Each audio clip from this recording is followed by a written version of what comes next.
From the St. Louis Public Radio Newsroom, this is The Gateway. It's Wednesday, October 22nd. I'm Abby Larico. The trend of all things pumpkin seems like it gets bigger and bigger every fall season. For some Midwest growers, that's true for the pumpkins themselves, too. It's gotten kind of crazy, and now a new grower can go grow a 2,000 pounder, no problem. What it takes to raise these giant gourds and why they do it. That's coming up after this news on The Gateway. The St. Louis Sheriff's Office is in the red by hundreds of thousands of dollars. An audit by the city's comptroller office reports the Sheriff's Department is more than $800,000 over budget. The audit covered the department's expenses from July 2024 through June of this year. More than half of the deficit comes from the mass layoff of workers this year, amounting to about $491,000. About half of that came from comp time payouts. The sheriff's office also paid an extra $105 to use a cashier's check to purchase a $56,000 vehicle after the initial check bounced. The audit also cited the office for not having a payroll management system. The comptroller recommends the department use qualified staff to handle its money. St. Louis is opening a new center to connect people with resources for tornado damage. St. Louis Public Radio's Kate Grumke reports. The Private Property Assistance Program will connect homeowners with services like debris removal and demolition. City staff and partners will help people apply at the new STL Recovers Outreach Center in the Urban League on Natural Bridge Avenue. Pat Miller's Fountain Park home was damaged in the tornado. She said she plans to take advantage of the new resource. When I look at my house, I don't see the destruction. I see the memories. I see the sacrifices my parents made to have that. And I also feel that rebuilding will encourage other people to come back to our neighborhood. The center will be open during business hours Monday through Saturday, and people can also call in for help. I'm Kate Grumke, St. Louis Public Radio. Some St. Louis County officials worry an increase in pet adoption fees will lead to fewer adoptions and more overcrowding. As STLPR's Chad Davis reports, animal shelter leaders say they need more people to adopt pets. County Executive Sam Page and County Public Health Director Kanika Cunningham say there's about 173 dogs at the shelter, but it can only hold 80.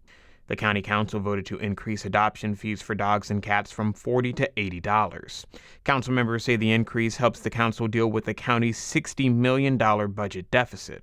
Cunningham supports waiving fees and says she's worried the increase could push away potential owners. If we're already seeing that as a barrier, I am not confident that we'll be able to keep up with the pace with adoptions. Cunningham says the average stay at the shelter is 32 days and costs to take care of pets can add up to about $111,000 per month. I'm Chad Davis, St. Louis Public Radio. More than 500,000 Missourians will not get their SNAP benefits until further notice with the ongoing federal government shutdown. SNAP, the Supplemental Nutrition Assistance Program, is entirely funded by the federal government. The Missouri Department of Social Services announced this week benefits for November and beyond could be delayed or canceled altogether. Missouri House Minority Leader Ashley Aune said the state is not equipped to take on these types of budget shortfalls. I don't believe that Missouri is in a place to do that in a lot of ways, and I think that Missourians are going to suffer for it. In the 2024 fiscal year, SNAP served an average of 323,000 households each month, with an average monthly benefit of $397 per household. That's according to an overview from the Missouri Budget Project. Missouri's State Board of Education is considering rolling back the number of course hours required to be certified as a special education or high school science teacher. Jody Fortino reports. The board wants to increase the state's number of qualified teachers. Only a third of first-year special education teachers have completed a comprehensive preparation program. There's also a declining number of teacher candidates who have completed a secondary science program.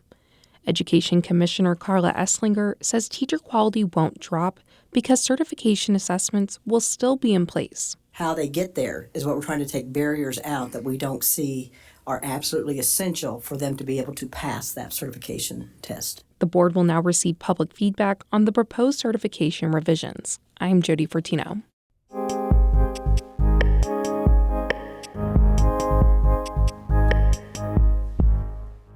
It's peak pumpkin season. From pumpkin spice lattes to pumpkin pies to pumpkin decor, the obsession with this orange gourd is enormous.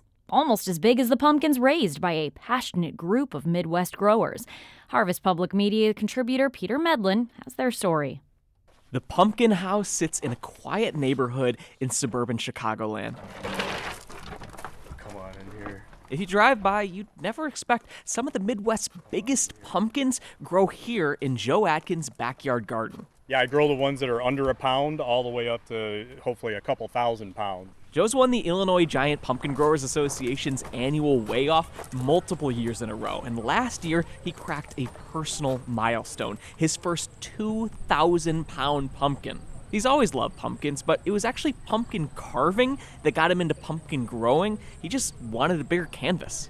I decided that I wanted to carve these big pumpkins like this, and I couldn't find them anywhere to buy them, so I thought, well, let me give it a shot. I'll try to grow one, and then I can carve it that way, and I couldn't believe how much I loved growing those pumpkins. Cultivating a giant pumpkin patch is a ton of work year-round. Joe sprays fungicide, prunes and buries vines, even sets up fans to stop moisture and rot.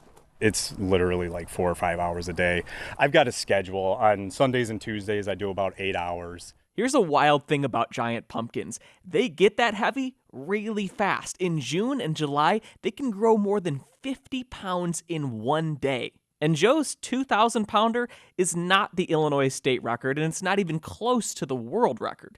That recently belonged to Minnesota horticulture teacher Travis Ginger. In 2023, he drove his giant pumpkin to California and set the world record. I'm going to hit the switch right now. 2749! It was the realization of a lifelong dream. His dad grew big pumpkins, and as a teenager, he announced to his classmates that he would break the world record one day. Ginger says back then, the record was 700 or 800 pounds. It's tripled since and not slowing down. It's gotten kind of crazy. And I mean, now a new grower can go grow a 2,000-pounder, no problem. It takes a lot of work, don't get me wrong, but the world of the internet has really pushed this thing quite a bit. As the pumpkins grow and records shatter, the technology and techniques get more sophisticated. Growers can spend hundreds of dollars for just one seed. Some grow these pumpkins on scales inside climate-controlled greenhouses hooked up to sensors. And the hobby itself is also growing. There are giant pumpkin weigh-offs and festivals all over the country. Del Faust is the president of the Wisconsin Giant Pumpkin Growers, and he says their group has doubled in size to 200 members since he joined in 2012, and Wisconsin recently hosted an international growers conference. The worldwide one last year was up in Green Bay at Lambeau Field, so people from all over the world came to learn more about growing giant pumpkins. I got 31 on this one. Back in Illinois, this year's weigh-off is getting started. Joe Atkins looks to defend his title from a field of 12 or so other growers. If it's your first time joining us, welcome. If it's not, welcome back. Pumpkins up to 1,500 pounds tip the scale through the afternoon, but it comes down to the last pumpkin, Joe's pumpkin, and the weight to beat is 1882. The pumpkin lasso latches onto a forklift and gently hoists the giant gourd into the sky. The crowd holds their breath and looks to the scale. 2,026 pounds!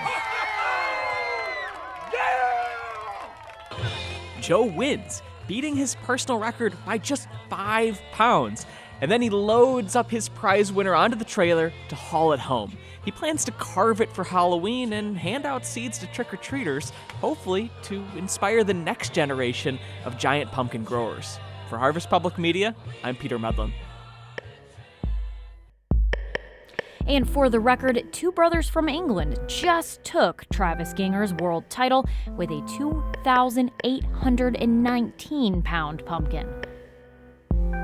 Harvest Public Media is a collaboration of public media newsrooms in the Midwest and Great Plains, including STLPR. The Gateway is a production of St. Louis Public Radio, a listener-supported service of the University of Missouri-St. Louis. Music by Ryan McNeely of Adult Fur. I'm Abby Larico, and from the St. Louis Public Radio newsroom, thanks for listening to The Gateway.